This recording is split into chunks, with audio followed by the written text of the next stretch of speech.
In the heart of an endless desert, where golden sands whisper tales of old, the kingdom of Sahari stood magnificent. Its people believed the very wind carried the memories of their ancestors, a living will that breathed life into the dunes. Within the opulent walls of the royal palace lived two princesses, sisters bound by blood and a secret that would shape their destiny. The elder, Amara, was a picture of calm responsibility, her gaze steady and her heart dedicated to her kingdom. Her younger sister, Loon, was a spark of untamed curiosity, her spirit as bright and restless as a desert sun. Their lives were forever changed one fateful day. Loon, then just a child, was startled by a sudden fright. In her terror,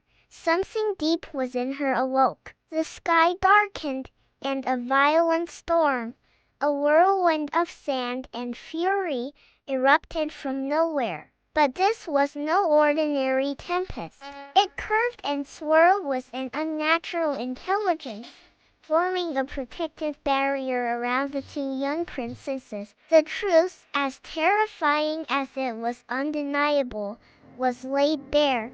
Loon could command the wind. Fear gripped their parents, the king and queen of Sahari. They remembered the ancient laws, scriptures carved in stone that forbade the use of elemental magic, branding it a curse that brought only ruin.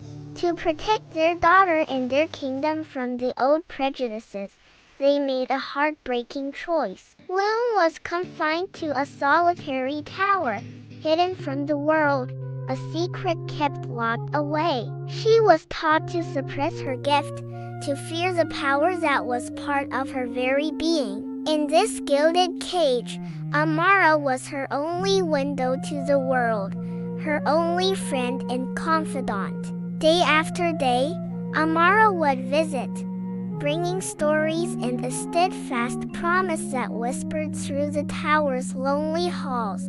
One day, you will be free. Years passed, and the sands of time shifted. The day of Amara's coronation arrived, a grand celebration that brought hope and excitement to all of Sahari. For Loon, it was a day of monumental change. After a lifetime of isolation, she was brought back into the dazzling, overwhelming world of the royal court. The sudden crush of people, the cacophony of voices, the curious and judgmental stares, it was all too much. Courtiers, unaware of her story, mocked her quietness and shy demeanor, their whispers like sharp little stones. The pressure built within her, a storm gathering in her soul. And then, it broke. Her carefully constructed control shattered. A raging sandstorm, born of her pain and fear,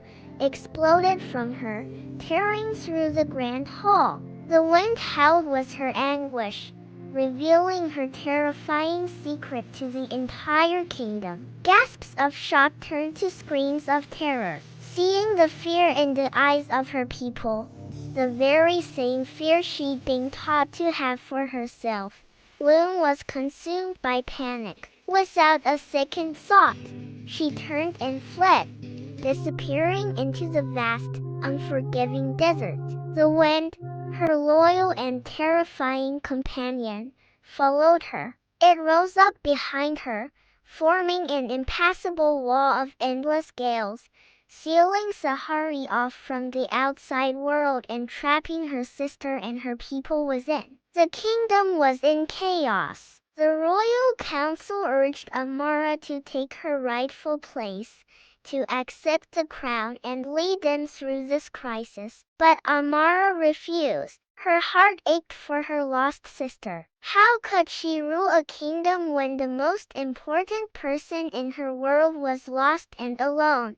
Believing herself to be a monster, declaring she would not be queen until Loon was safe, Amara cast aside her royal gowns for practical riding gear. Against the pleas of her advisors, she rode out alone, straight into the heart of the raging, magical storm that her sister had created. For days, Amara battled the relentless winds. The desert, a place she thought she knew, had become a shifting, malevolent landscape.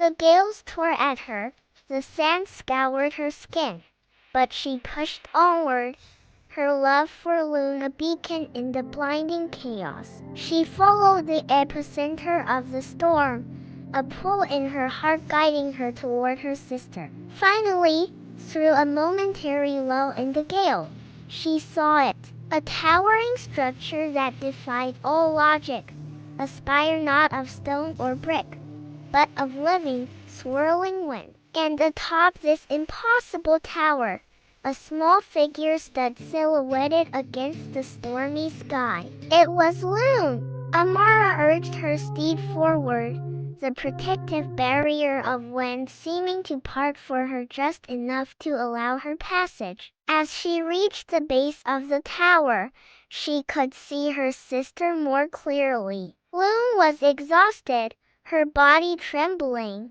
her face pale with fear and exertion. The immense power flowing from her was not a weapon, but a cage of her own making. She was trapped, a prisoner of the very freedom she had craved for so long. "Loon!"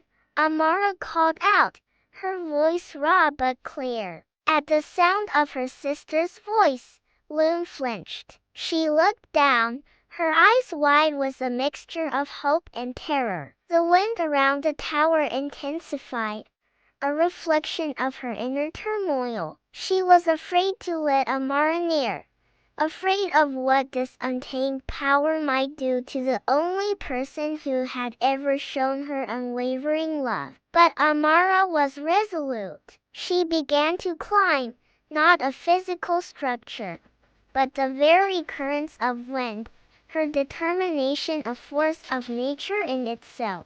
With every step Amara took, memories flooded her mind of childhood games in the palace gardens, of whispered secrets in the lonely tower, of the promise she had made. "I'm not leaving you," Amara shouted against the roaring wind. "You are not a monster, Loon. You are my sister." Her words, filled with absolute conviction, cut through the storm's fury. They reached Loon, not just as sound, but as a feeling, a warmth that pushed back against the cold fear. Slowly, tentatively, the gale began to subside. Loon, seeing the unwavering love in Amara's eyes, took a faltering step forward. As Amara reached the top, she didn't hesitate. She wrapped her arms around her trembling sister. In that embrace, years of fear, loneliness, and misunderstanding began to melt away. Loon collapsed into her sister's arms, her sobs finally releasing the storm that had raged both outside and within her. As her tears fell, the colossal wall of wind that had imprisoned Sahari dissolved into a gentle breeze, carrying the scent of rain and reconciliation across the dunes. The sisters returned not to a kingdom of fear, but to one of awe. The people had witnessed the power of the storm, but they had also witnessed Amara's incredible act of love. They saw not a monster, but two sisters who had faced an impossible challenge and found their way back to each other. Amara, with Loon by her side, finally accepted the crown. But she did not rule alone. Together, they rewrote the ancient laws. They taught their people that power, like the wind itself, was not inherently good or evil, but was shaped by the intent of the one who wielded it. Loon, no longer a prisoner, learned to control her gift, using it not to create storms of fear, but to guide gentle rains to the arid lands and protect her home. The wind-bound sisters, one the steadfast heart and the other the free spirit of Sahari, ruled together, their bond a testament to the idea that love is the one force more powerful than any storm. Thanks for watching our story unfold today. If you enjoyed this tale of sisterhood and magic, don't forget to like, subscribe, and hit that notification bell so you don't miss our next adventure. See you next time.